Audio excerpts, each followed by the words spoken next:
Well, well, well. All right, all right, all right. Slick Daddy is back. It is the open bar, never a cover, never a minimum. And a rough couple of days since election night the other day. I'm not gonna fool you. I mean, I'm not gonna jibe you. I'm not gonna bullshit you. It has been a rough, depressing couple of days. I think a lot of people out there, well, half the country feels the same way. You wonder, how could this happen? Well, I hate to break it to you, but it looks like half of America got hosed again. That's right. A sad period in American history, indeed. I think a lot of people were, looking nostalgically at the good old pre-pandemic days, hoping that they could come back. And that's what they remember. They remember Trump. They remember the pre-pandemic days when everything was just peachy keen.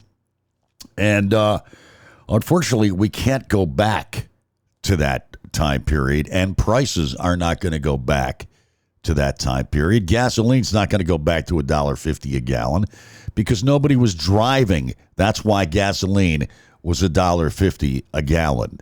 And the price of your Munchos, Trump is not going to be able to get your bag of Munchos back to 99 cents. It ain't happening. Unfortunately, presidents can't control the price of groceries or gasoline. And riddle me this, if corporate tax cuts really worked, how come those big tax breaks that Trump gave to the corporate pigs hasn't done jack shit to pass the savings on to the consumers, huh? But that's what he wants to do again. Brought up more debt with tax cuts for corporations and fat cats who should be paying more in taxes. They're going to pay even less under Trump. How fucking stupid are we? We've seen this playbook before. Haven't we realized by now? Haven't we figured it out that trickle-down economics, trickle-down tax cuts for the fat cats are nothing more than a golden shower? Evidently not.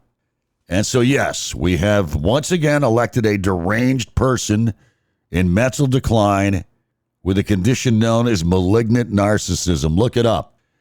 By the way, he also has fascist and autocratic tendencies. Now, that's according to the people that worked with him side by side on a daily basis. So what could possibly go wrong in the next 4 years? The sad reality we need to accept is that Americans, mostly white men and women, and surprisingly Latino men, have voted for a dictatorship. What did good old Ben Franklin say? You have a republic if you can keep it. Well, we now have a king with all the powers of King George. And partly thanks to the ass wipes on the Supreme Court, the judges that Trump appointed. We did this to ourselves, by the way. There were 18 million Democratic registered voters who didn't turn out. Also, Joe Biden is not innocent in all of this. He should have dropped out earlier so we could have had a primary, or at least given Harris a few more months to sell her message. But his ego got in the way.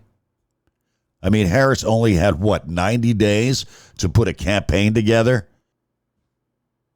Biden did a lot of good things as president. But the one thing that is going to tarnish his legacy is that he didn't get the fuck out sooner. So what's next? We fight. That's what's next. I mean, was it over when the Germans bombed Pearl Harbor? Huh? Sorry, I'm channeling a little John Belushi there. A little levity to break the tension. Come on, who's with me? But seriously, my friend, tighten up your chin strap. This is going to be a rough, bumpy, chaotic 4 years of Donald Trump. And we know Trump's cabinet will be filled with whack jobs, billionaires, conspiracy theorists, and grifters like Jared Kushner. Maybe he can suck another $2 billion out of Saudi Arabia. Don Jr. and Elon Musk, who will be in charge of screwing up and gashing government departments. He's another agent of chaos. What they'll do is they'll get rid of all the expert government bureaucrats who know how to run things like the EPA, the HHS, the Department of Energy, et cetera, et cetera. They'll cut the personnel and they'll replace them with know-nothing Trump loyalist. That'll be the number one criteria, is that you are loyal to Donald Trump.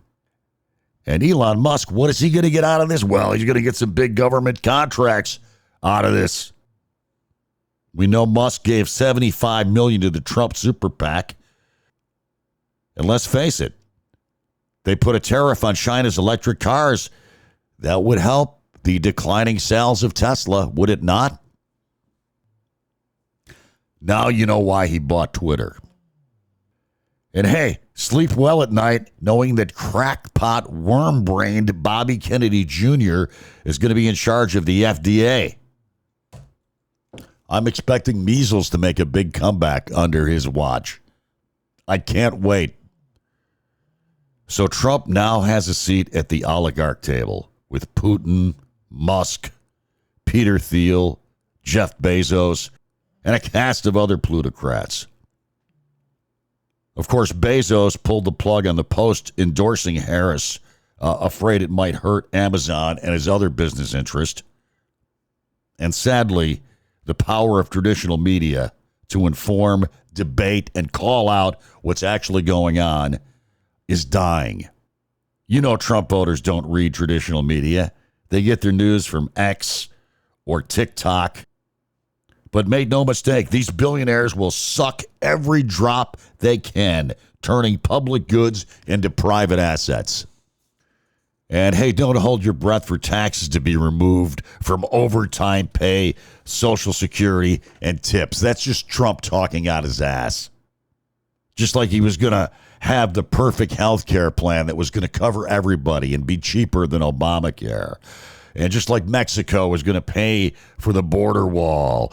And he was going to have this great infrastructure project because he's such a fantastic builder.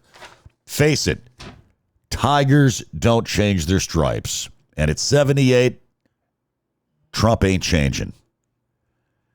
And perhaps most troubling is Trump will also try to politicize the military and the Justice Department, just like last time when he got rid of Jeff Sessions because he wouldn't fire Mueller.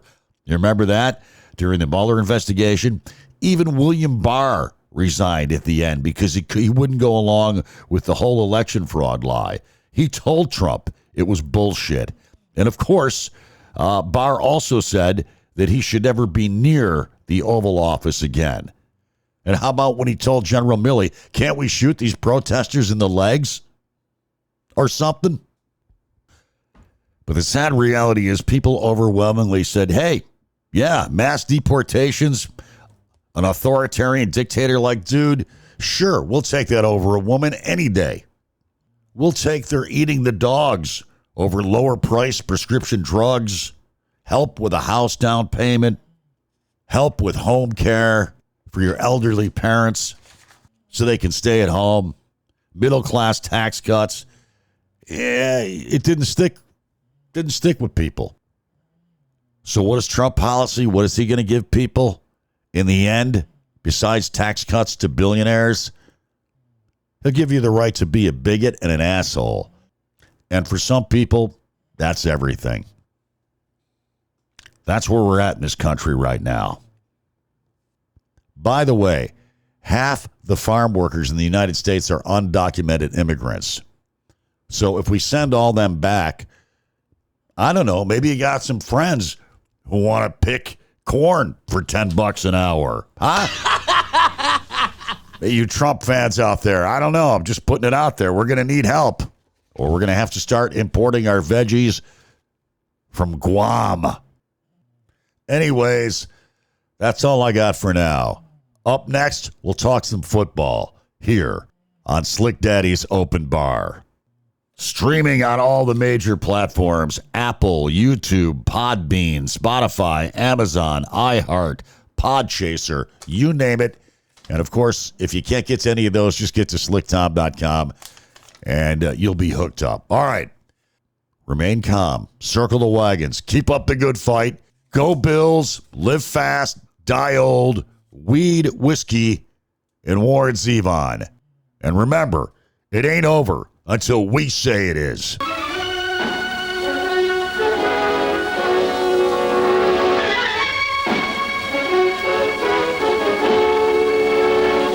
Hail to the king, baby.